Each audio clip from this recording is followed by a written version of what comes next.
Hello and welcome to Philippa Squared, Parenting by Design. I'm joined once again by my beautiful co-host Pippa Cox. Hi, Pippa. Hello, Philippa, and welcome again. Oh, it's so nice to see you every week on these little podcasts, Philippa. Love it. Love it, love it, love it. Now, who do we have today? Today we have Cherie King. Cherie King is joining us from Northern New South Wales, and she is a mother and a grandmother, and we're going to let her introduce herself. But Cherie, thank you for joining us. Thank you so much for having me. I'm very excited to be here. Tell us about yourself. How did you come to be doing what you're doing now? What are you Ah, passionate wow. about? Yeah, it's been a journey. I guess it's culminating after years of working in education. I have an extensive 30 plus year career in education where I have been working with in excess of 1,000 young people. I have a real passion for making a difference in the lives of kids. So I ended up I set a goal when I was very, very young to become a classroom teacher, and that's what I did. And then through multiple opportunities and experiences, I've been able to lead schools and work with a whole range of different people, including families and just work in that space where I've been able to, yeah, as I said, make a difference to kids in school and support parents through some of those challenging times that they face when they do come to school. So, and then of course we have recently experienced COVID, and we were noticing little ones coming to school, a little bit of disconnect in the way that they were presenting at school. So it got me sort of thinking about what's going on here. And during that time also, I was blessed with a grandson. So I was thinking I'm in that space of little people, and what is it that our little people need from us, our kids need from us when they come into the world. And then, that first 1,000 days, what does that look like? And then preparing them for ultimately when they head off to school and be a little bit more independent. So I was really interested in that space. So I started doing a little bit more delving in and around the studies and the research around that emotional landscape that our kids need for us to be able to nurture for them. Hence the reason why I'm having these conversations now and with yourself and Pippa. Fabulous. So what's your what are you noticing the most? What do you see children come to school with that makes you think that parents need more help and support? Yeah, I guess there's no cookie cutter response to that, because every little person comes with something different. That every child has their own unique background and experiences. I guess in the first instance, when we're working with little ones that are coming into the school, we were seeing a higher degree of anxiousness around separating from mum, for example, and also just those social skills development that we would have seen prior to COVID wasn't quite there. We were seeing a little less ability to be able to self-regulate. But a lot of that sort of lands in that COVID space. But once I sort of moved into that and then started thinking about, okay, what else is going on for these little people? And if, something doesn't quite go their way, what was their response and why were they responding? It could be that they abscond or they take off, they leg it out the front gate.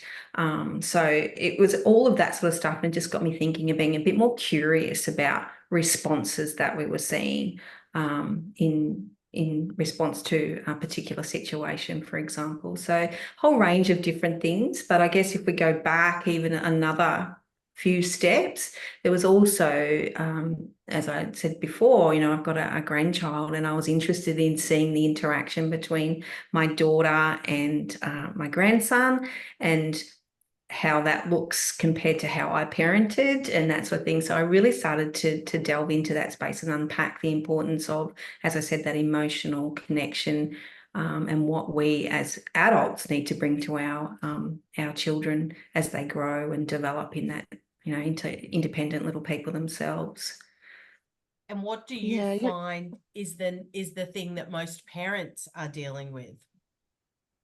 Yeah, it's a very interesting time that we're in. I think our parents, and it's not just our new parents, but our seasoned parents, they have a whole raft of different things now that they're looking at. And I guess the most obvious one is social media.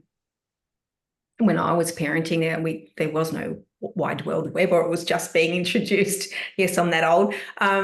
So I didn't have that. Yeah, I didn't have that constant presence of feeling like the Instagram were the perfectness of a family and what potentially it looks like. So for me, it's the overarching perhaps a little bit of self-doubt in making decisions around parenting, because there is also, along with the web, you can get access to content in a millisecond. There is so much parenting information out there that it becomes almost overwhelming, and there's a lot of white noise for parents, and it becomes challenging to be able to actually wade through all that white noise and get to what is it that I feel comfortable doing, and how I'm parenting, and those conversations that I have with my daughter, who's doing a magnificent job, albeit she's perfect. She's parenting imperfectly, just as I did,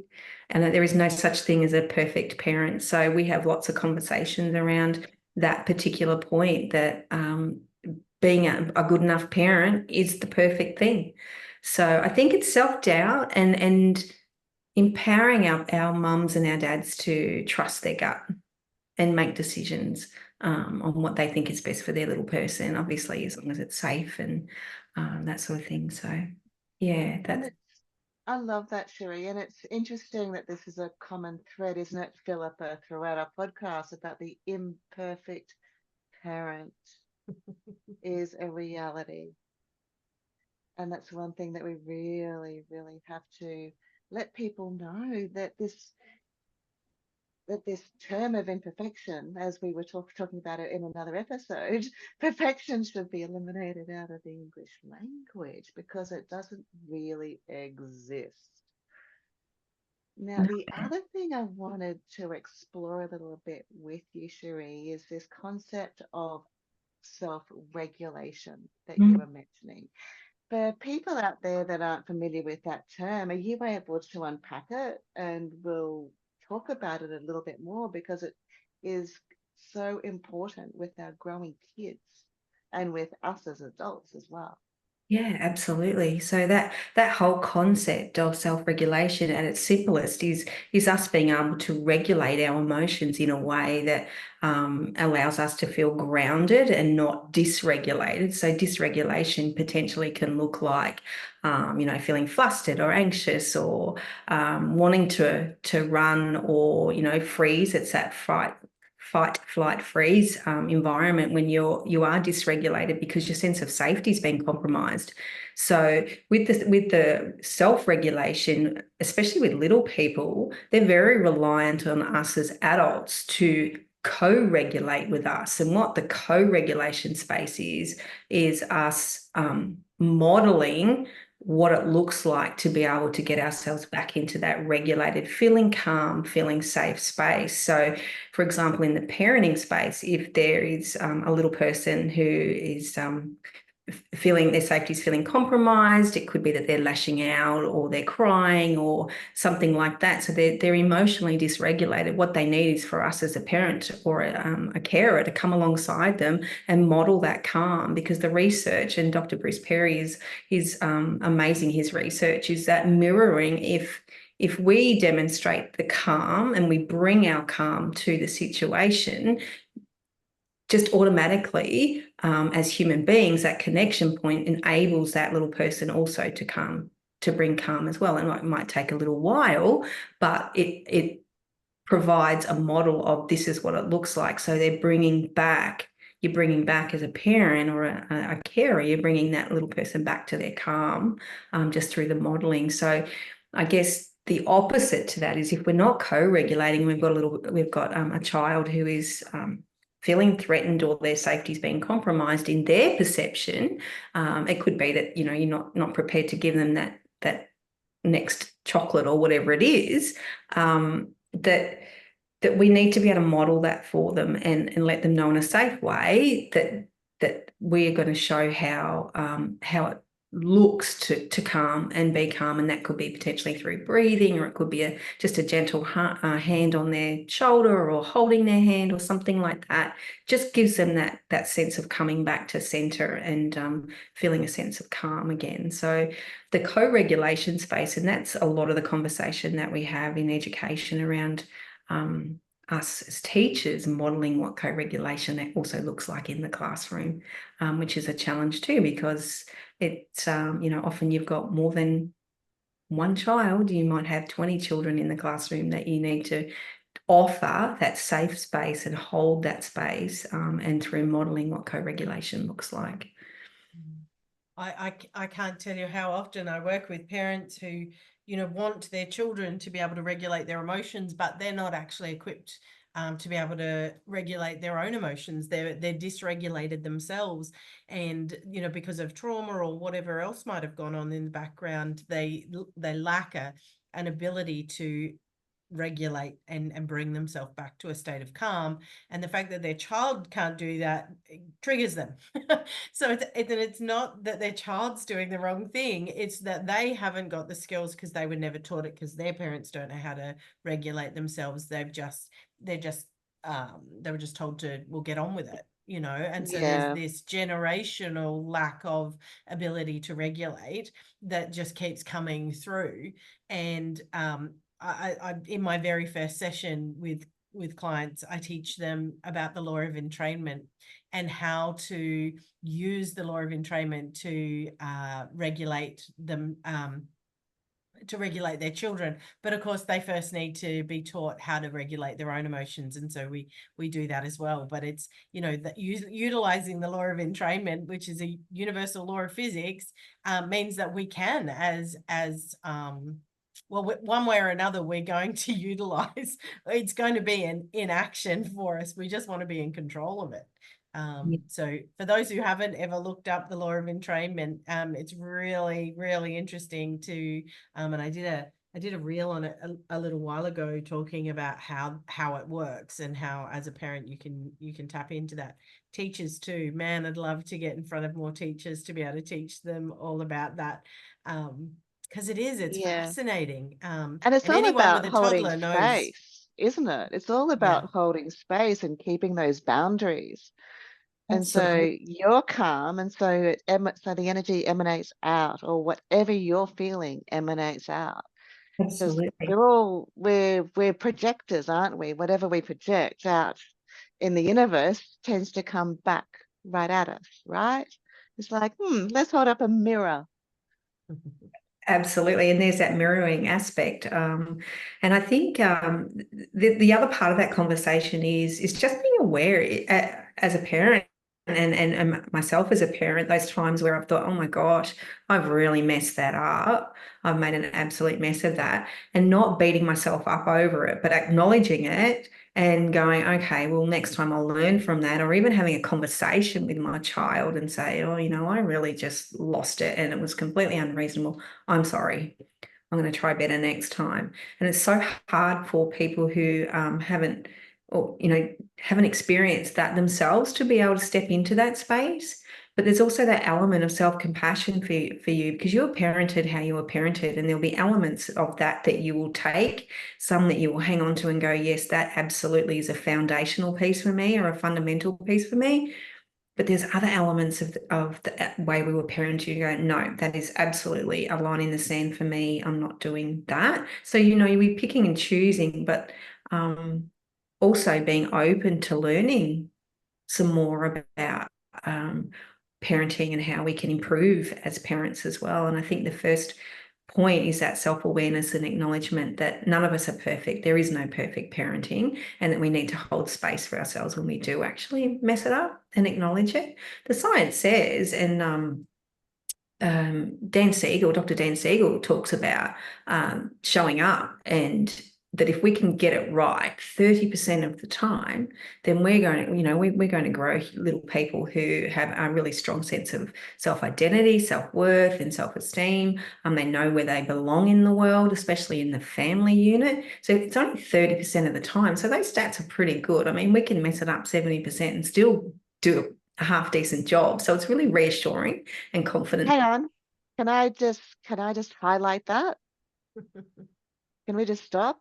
Can you just repeat that? Because I think that's a really, really great comment. So the 30% and the 70%, there's a difference, because I think we feel that sense of we must get it right all the time and I'm second guessing my decisions. But there's science, the academic science by the amazing Dr. Dan Siegel says 30% of the time, if we can get it right, 30% of the time, good enough parenting, then we're going to raise, really well-adjusted, happy human beings.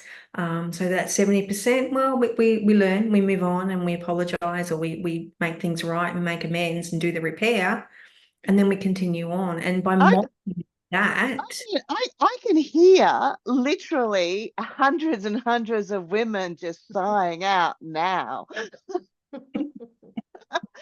Oh, I don't have to be the perfect mother. After all, science actually dictates it. yeah, it's pretty amazing. Yeah, where do you think the self-doubt is coming from? I think, well, for me, I think intrinsically, as humans, we, especially mums and women, we feel like we can do it all. For whatever reason, society has sort of wrapped some of those parameters around it, and it's being compounded by social media, etc. And there is so much information that it's overwhelmed. So I think it's the self-doubt comes in when we're second guessing it, because over here it says this thing, and then on this piece of social media it says this, or this piece of education says that there's lots of information. And as I said, it becomes a little bit of white noise. And then I think that self-doubt starts to creep in because we're not exactly sure. Whereas we're not taking the time to slow and listen to what our gut's saying, or listen to our intuition to say, does this feel right or does it not feel right? Fundamentally, we've all been parented, so we know something about parenting, but not everyone has that strong sense of or confidence in their decisions all the time. And I think it's part of being human. But there's also opportunity to acknowledge, as I said, that it's okay. We're all the same. Every one of us, I think, and are happy to be told otherwise, experience that self-doubt, because these are our most precious little beings, our kids. Like as a parent, and I still feel it now, and I've got adult children, I'm incredibly protective of them, and it's just that primal instinct of making sure that I want them to be okay. And there's so many decisions that we have to make every day, and how do we know they're the right ones? Well, we don't, but what we can do is our best on the day. Absolutely. I think you're absolutely right about how much noise is out there. There are so many different parenting styles. I did another reel or something on it recently. It's like it's like choosing between the coffees in the coffee shop. There are so many different types, and it's really hard to know whether or not that aligns for you. And it's especially hard if you don't know what your values are, what your intentions are as a parent. If you don't know what your end goal is, then you don't know which roadmap's going to get you there. And so that makes it really difficult. And especially if you and your partner aren't on the same page, or you don't know what page each other are on, it can feel really disconnected. And then if your only experience of parenting is one that you don't want to do, right? Then you're kind of out there flapping in the wind, not sure which direction to go, because every marker that you have is where not to go rather than where to go. And so that can be that can cause a lot of doubt, I think, for parents. And Pippa, you and I would have seen this in the birth world. Sometimes they know what they don't want, they just don't know what they do want. Right. And it can be a lot like that in parenting. This idea of, well, I want to be connected. I want to bond with my child. I want to provide a safe home, but they're not understanding how to get there and what that looks like on a day-to-day level when, you know, the 2-year-old has a tantrum because he wanted the blue cup but asked for the green cup, and then you gave him the green cup because that's what he asked for, and now there's milk in the green cup and he wants the blue cup, you know, like because that's the day-to-day struggle, right? Like that's the moment where you're trying to align your parenting style with your values, but there's a green blue cup situation here, right? So it's yeah, it can feel very I think disconnected, the day-to-day stuff with that long-term goal, particularly if you haven't defined your long-term goal, you know. Absolutely. And then I think there's some performance anxiety, which comes from the way our current schooling system is set up. Everything is comparative. You know, we talked about this on a podcast we recently did, I'm pretty sure. We talked about the whole idea of our whole society being comparative.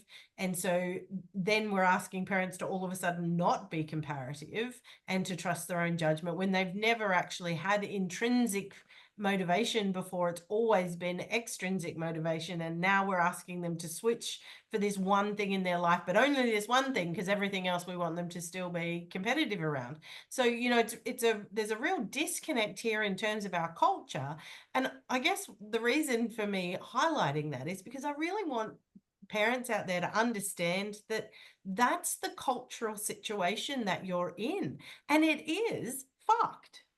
Right? The fact that we're asking you to do this thing all of a sudden, when the whole rest of our culture is not set up for that, is awful. And we're going to ask you to do it on your own. And we're gonna ask you to be able to do it all, particularly as women, to be, you know, great mothers and still be in the workforce and be the housekeeper and you know, keep their body beautiful and look amazing and all of this other stuff that we're going to put on them. It's no wonder that they are self-doubting. That we've never actually given these kids who are now parents the opportunity to even understand what their intrinsic motivation might be, because everything has set them up to compare themselves to others all the way through the rest of their life. So, and I think that's really shit. It's just unfair, you know? Yeah, and it's just the way we, as particularly as women, were brought up being. It's part of our of our shadow of sisterhood by comparison. And anyway, yeah, it's an interesting space for sure. But I those points that you called out, Philippa, really resonate, and I think that underpins a lot of the self-doubt and this comparative piece that in a world that we live in, it is very much external. But I also feel too that when we're moving into a space where there is more opportunity to hold space for one another, be a little bit more compassionate, show each other, especially as women, you know, connecting with other mums. And I've seen the power of that with myself. I still have amazing connections with the women that I went to playgroup with 28 years ago. They held space for me when I was trying to work out what it was to be a parent and what it meant to be a parent, and just built these beautiful relationships which have stood the test of time because we had that sense of common purpose and wanting to be there for one another, and support one another through the challenges of being a parent day to day when you're down in the weeds, when it's a blue cup and not the green cup day. You know, it's tricky, and it's shitty some days, but being kind to ourselves and holding that space and being curious too about what's going on here, rather than just being reactive, being a bit more responsive with our kids too, and seeing, because they're also in an entirely different period of time too. Their world is not reflective of what my children's world looked like 26, 28 years ago. So we're learning that as well. As we go, and I'm learning that now as a grandmother. What does that mean when I now have, you know, my grandson Hudson? When we spend time together, what does that look like, and what are his interests compared to what the interests of my kids were? So I'm learning to be I'm reveling in that space of being a grandmother and just being present instead of worrying about the green cup or the blue cup. I'm just present. And I don't think that our mums and dads get that luxury just yet. No, and it is because the village has disintegrated even further, since my children are a little younger than yours. My oldest is 21, my youngest is 14. So I have this I've watched things even change in that space. Even though there's only 6.5 years from my first to my last, that, parenting changed even in that time. And I think what we're seeing is the village just disappearing more and more, but our current wave of mums are craving it because it is so gone.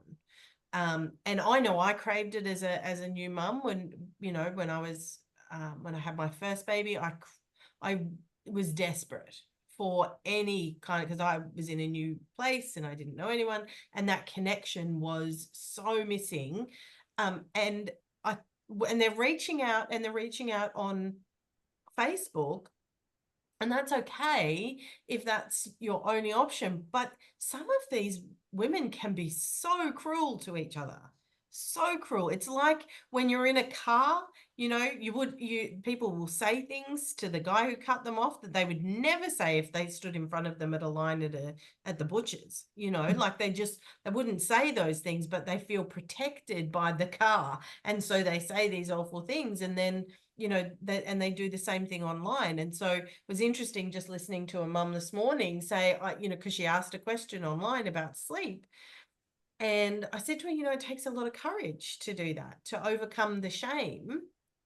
And which is, what so many mums feel, is that shame around asking for help and support, because they should just know what to do. Because they, isn't being a mum just the most natural thing in the world, right? Well, no. But, for her to get over that, ask the questions around the sleep, and then get to, and actually get information from other mums was really nourishing for her. And other mums reading that post got to experience the information and advice as well, which was fabulous. But she had a real sense of trepidation around asking for that, because we can sometimes be really, women can sometimes be really cruel to each other. And it's super sad that we're in that situation where mums can, they feel uncomfortable going to a new mothers group because they're not quite sure whether it's going to be comparison city or, real sisterly compassion for each other and holding space for each other. I think that's really rare to find. Again, though, because we've been set up to compare from the time we're in kindergarten. It's all about comparing. It is, absolutely.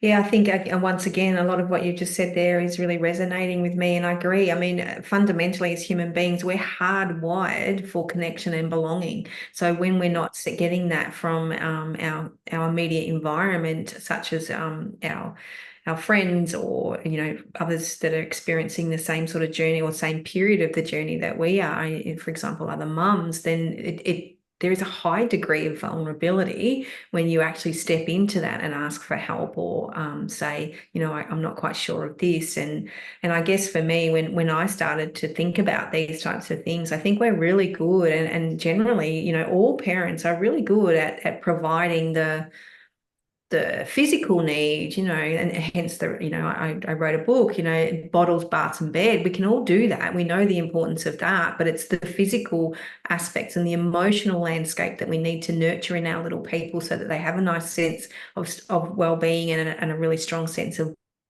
belonging, which then has that lifelong lasting impact as we move into adulthood. So as they become parents, if they're feeling good about who they are, and they have a good strong sense of identity, then they're far more likely to bounce back in those challenging times, and there's a real degree of resilience and bounce back. So it's starting early and having those conversations really early about the importance of developing the emotional landscape. So when we are in those vulnerable states, for example, asking for some guidance on sleep or some guidance on whether we should be, moving into solids, or whether I should be just letting my little one have a full-on tantrum in the supermarket, and how do I action that? What do I do with that? They're all really big things that we are unsure of, especially when we're out in public, because there's a whole other degree of,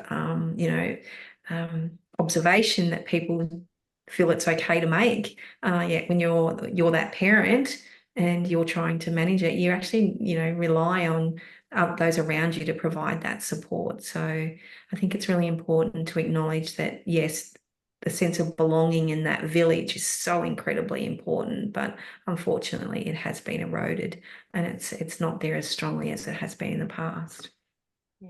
Yeah, and like with everything, when things go to the extreme, they're going to come back. Like, for instance, with what we're talking about with the community, and it is out there, people know that there is a disintegration of this community. So it is going to swing back around, girls, and it's podcasts like this that is really highlighting and amplifying it as well, the need for it to happen. And it will happen. Of course it will. Of course it will. So this has been a fantastic conversation, ladies. Just to sum up, Cherie, what are some of the gold nuggets that have been spread out through all this podcast? Let's just sum up with some of the gold nuggets. And so we can end it with. I think for me, it's the power of being in it together, even though we're not, physically, but metaphorically, we're all in it together. We're not alone on this journey. There are people around to support, and it's okay for us to feel like we do, and have that self-compassion for those moments when we really feel like, oh, I've messed this up, or I don't know if I'm doing the right way, or my child's going to be, it's going to go rogue because I haven't fed him, whatever it was that he wanted, and I put some boundaries around that. It's just that self-compassion, holding space for one another, knowing that we are doing the best job that we can at this point in time. And if we mess it up, acknowledge it, repair, move on, and learn, and that we're all here for the same reason. And as parents and as a carer, even if you're not the biological parent, as a carer, fundamentally, and what underpins everything, and I've worked with thousands of kids and just that many more parents as well, every parent, regardless of the really challenging conversation we might have been having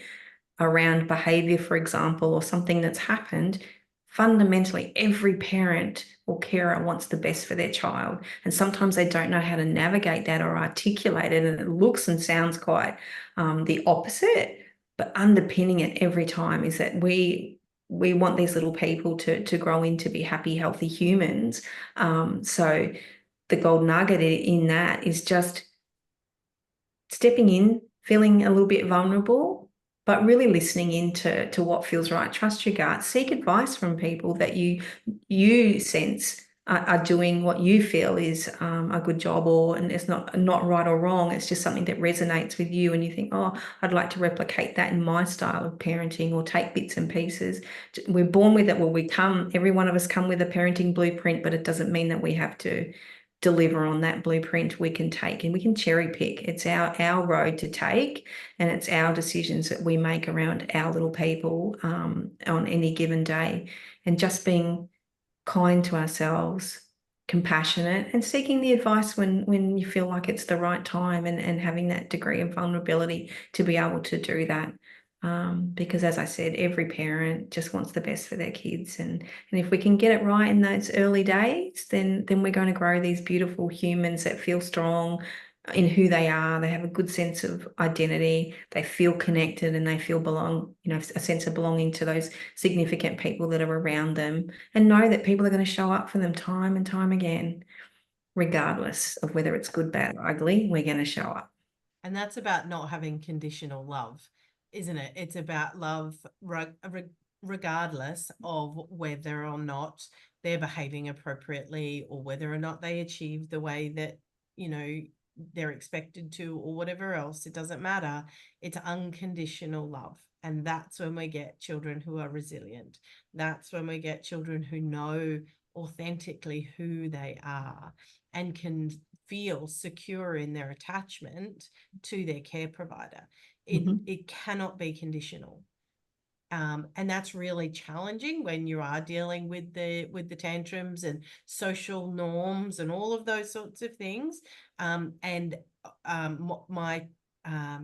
one, I guess, space for mums to take away from this is, you know, it doesn't matter what it looks like to anyone else. What your child needs to know is that even when they make a mistake, even when they get it wrong, even when they don't fit social norms, your love for them is absolutely and completely intact. Mm-hmm. Mm. That's 100%. beautiful. Absolutely. Beautiful. Yeah. Thank you, Philippa. You wrapped that up beautifully. That's my job on the podcast. So thank you again. We've had a beautiful conversation. We'll put in the show notes some ways that people can work with you and find out more links to your book and so on. But thank you again so very much for speaking with us. Yeah, it's been an absolute pleasure. Thank you very much. I've really enjoyed it. It's been a really nice time. Thanks so much. Yeah, thanks, Cherie. It's awesome. Don't forget to subscribe and follow along, share the podcast with others. You know, the way for this to get out is for you to share it. So if you've experienced this as a great listen, then please do us a favor, share it with your friends. Let people know that it's out there. We look forward to speaking to you next week. Bye for now.